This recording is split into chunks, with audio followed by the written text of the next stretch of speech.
Après la défaite 2-0 de l'Autriche face à l'Argentine, Ralf Rangnick s'est présenté devant les médias avec un mélange d'émotions très clair. Il n'était pas heureux, car aucun entraîneur ne peut être complètement satisfait lorsque son équipe vient de perdre un match de Coupe du Monde. Mais il n'a pas non plus montré de frustration, de colère, ni de profonde déception. Bien au contraire, le sélectionneur autrichien est apparu calme, analytique et surtout fier de la manière dont ses joueurs ont rivalisé avec l'une des sélections les plus fortes du tournoi. L'Autriche s'est inclinée face à l'Argentine dans un match extrêmement dur, fermé, inconfortable et rempli de détails. Ce n'était pas le genre de défaite qui laisse l'impression d'avoir été dominée du début à la fin. Ce n'était pas non plus un match dans lequel l'équipe européenne s'est résignée à défendre près de son propre but pendant 90 minutes. L'Autriche a essayé de presser, a essayé de gêner, a essayé d'enlever de la fluidité aux champions du monde, et pendant plusieurs périodes du match, elle est parvenue à empêcher l'Argentine de jouer avec le confort qu'elle trouve généralement lorsque ses adversaires lui laissent trop d'espace. C'est pourquoi, lorsque Rangnick a pris la parole, son premier message a été adressé à ses propres joueurs. « Je suis satisfait de beaucoup de choses que l'équipe a faites », a déclaré le sélectionneur autrichien. « Je ne peux pas dire que je suis heureux, parce que nous sommes venus ici pour rivaliser et nous voulions obtenir quelque chose de plus de ce match. Mais il faut aussi être juste dans l'analyse. Nous avons joué contre l'Argentine, probablement l'adversaire le plus difficile de ce groupe et l'une des équipes les plus difficiles au monde. Nous savions que ce résultat pouvait arriver. L'important était de vraiment rivaliser, et je pense que nous l'avons fait pendant de longues minutes. » Cette phrase résume assez bien l'état d'esprit de l'Autriche. Il n'y a pas eu de célébration parce qu'une défaite fait mal, mais il n'y a pas eu de drame non plus. Avant le match, Rangnick avait déjà clairement expliqué qu'affronter l'Argentine exigeait une performance presque parfaite. Il avait parlé de la qualité individuelle de l'équipe de Lionel Scaloni, de l'intelligence collective de ses milieux de terrain, de l'expérience de ses défenseurs et bien sûr de la présence de Lionel Messi, ce joueur qui oblige à modifier n'importe quel plan de match. Et sur le terrain, l'Autriche a confirmé exactement cela. On peut préparer le match, étudier les mouvements, analyser les schémas, fermer les lignes de passe, presser haut ou attendre en bloc médian. Mais contre l'Argentine, il y a toujours un détail qui change tout. Une pause, un 1-2, une passe en profondeur, une première touche orientée, une faute près de la surface, une seconde d'inattention. Et bien souvent, cette seconde suffit. Rangnick, cependant, n'a pas voulu réduire le match uniquement à la supériorité de l'Argentine. Il a également valorisé la personnalité de son équipe dans sa volonté de rester fidèle à son idée. « Je pense que nous avons eu de bons moments », a-t-il expliqué. En première mi-temps, nous avons réussi à empêcher l'Argentine de trouver facilement des passes intérieures. Nous avons essayé d'être courageux. Nous n'avons pas toujours réussi à récupérer le ballon là où nous le voulions. Parce qu'ils ont des joueurs de grande qualité pour sortir de la pression, mais l'intention était là. Et pour moi, c'est important. Contre une équipe comme l'Argentine, si vous vous contentez d'attendre, tôt ou tard, elle vous punit. Nous voulions rivaliser avec nos propres armes. Le sélectionneur autrichien a également reconnu que, pour prendre des points contre une équipe comme l'Argentine, jouer un match correct ne suffit pas. Il faut être précis dans les deux surfaces. Il faut profiter des quelques situations qui se présentent. Il faut défendre sans erreur. Et il faut aussi un peu de chance dans les moments clés. L'Autriche a eu de l'attitude, de la discipline et de l'ordre. Mais il lui a manqué un peu de clarté dans les derniers mètres. Contre l'Argentine, vous n'allez pas avoir 10 occasions franches, a déclaré Rangnick. Peut-être que vous en aurez 2, peut-être 3, peut-être seulement une. Et quand elle se présente, il faut bien choisir. C'est là que nous avons une marge de progression. Nous sommes arrivés dans des zones intéressantes, mais nous n'avons pas toujours pris la meilleure décision. Il nous a manqué une passe plus propre, un meilleur contrôle, une frappe plus rapide. Ce genre de détail fait la différence dans une Coupe du Monde. L'un des points les plus commentés de la soirée a été inévitablement Lionel Messi. L'Argentin a de nouveau été l'un des protagonistes, même si le match a connu un moment inattendu, son pénalty manqué. Pour n'importe quel autre joueur, manquer un pénalty en Coupe du Monde pourrait devenir un énorme poids. Pour Messi, cela a fini par être presque une anecdote dans un nouveau chapitre de son histoire. Interrogé sur ce moment, Rangnick a répondu avec le sourire. « Eh bien, au moins aujourd'hui, il a prouvé qu'il était humain », a déclaré le sélectionneur de l'Autriche. Pendant tant d'années, on aurait dit qu'il ne l'était pas. Il a manqué un pénalty, et cela peut arriver à n'importe qui. Mais le plus impressionnant, ce n'est pas qu'il l'ait manqué. Le plus impressionnant, c'est ce qu'il a fait ensuite. Il ne s'est pas caché, il a continué à demander le ballon, il a continué à se déplacer entre les lignes et il a continué à influencer le match. Cela parle de sa mentalité. La phrase a rapidement commencé à circuler parmi les journalistes présents, car elle mêlait respect, humour et admiration. Rangnick n'a pas essayé de minimiser Messi parce qu'il avait manqué son penalty. Au contraire, il a utilisé cette erreur pour souligner encore davantage sa capacité de réaction. Car pour le sélectionneur autrichien, le véritable trait des grands joueurs n'est pas de ne jamais commettre d'erreur, mais de rester décisif même après en avoir commis.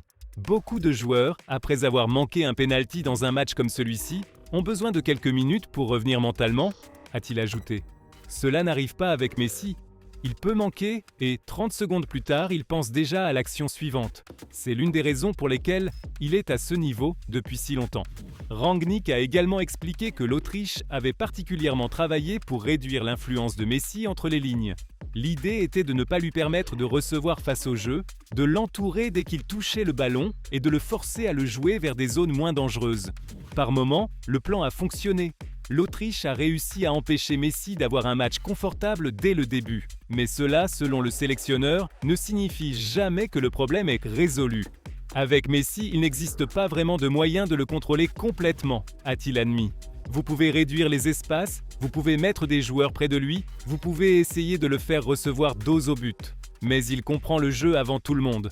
Parfois, il n'a pas besoin de toucher beaucoup le ballon pour changer le rythme d'une attaque. Parfois, avec un seul mouvement, il crée déjà un avantage pour un autre coéquipier. Et si vous lui laissez un mètre, il trouve quelque chose.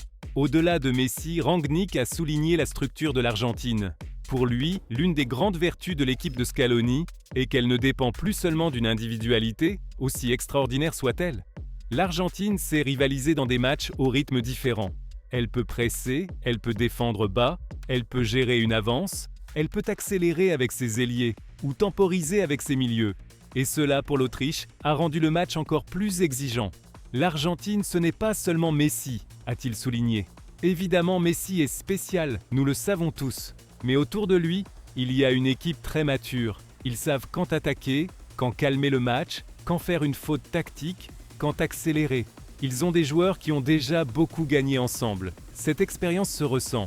La défaite laisse l'Autriche avec une obligation claire. Battre l'Algérie lors du prochain match. Rangnick n'a pas voulu dramatiser le scénario, mais il a été direct. L'équipe autrichienne sait que sa marge s'est réduite et que désormais, le dernier match de groupe sera décisif pour ses ambitions. Maintenant, il n'y a pas trop de temps pour nous apitoyer sur notre sort, a-t-il déclaré.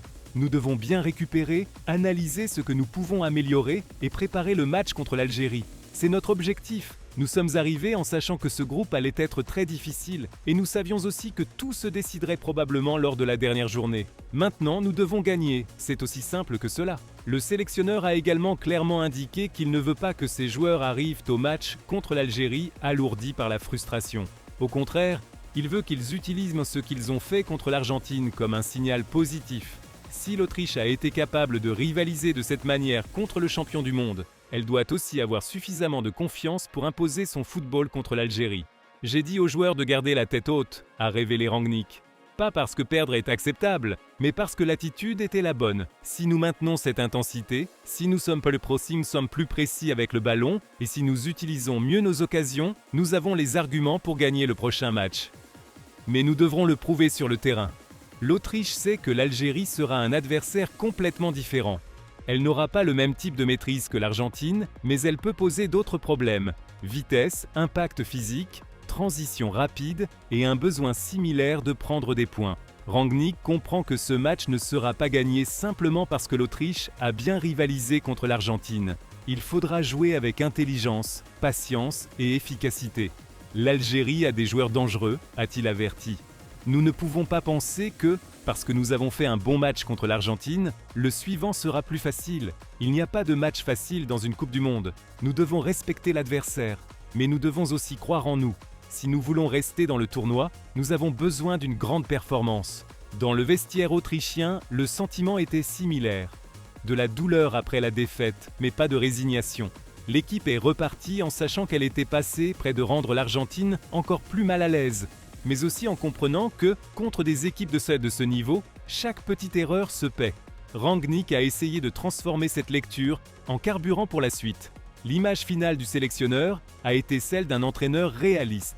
Il n'a pas vendu une défaite comme si c'était une victoire morale, mais il n'a pas non plus permis que le résultat efface tout ce qui avait été positif. L'Autriche n'a pas obtenu ce qu'elle voulait, mais elle n'est pas repartie détruite non plus. Elle a rivalisé, résisté, gêné son adversaire et est restée dans le match jusqu'à la fin. Et dans une Coupe du Monde, cette différence émotionnelle est parfois essentielle. Il y a des défaites qui font sombrer une équipe et il y a des défaites qui peuvent naguère servir de point de départ. Rangnick veut que celle-ci appartienne à la deuxième catégorie. Nous avons perdu contre un immense adversaire, a-t-il conclu. Mais nous sommes toujours en vie.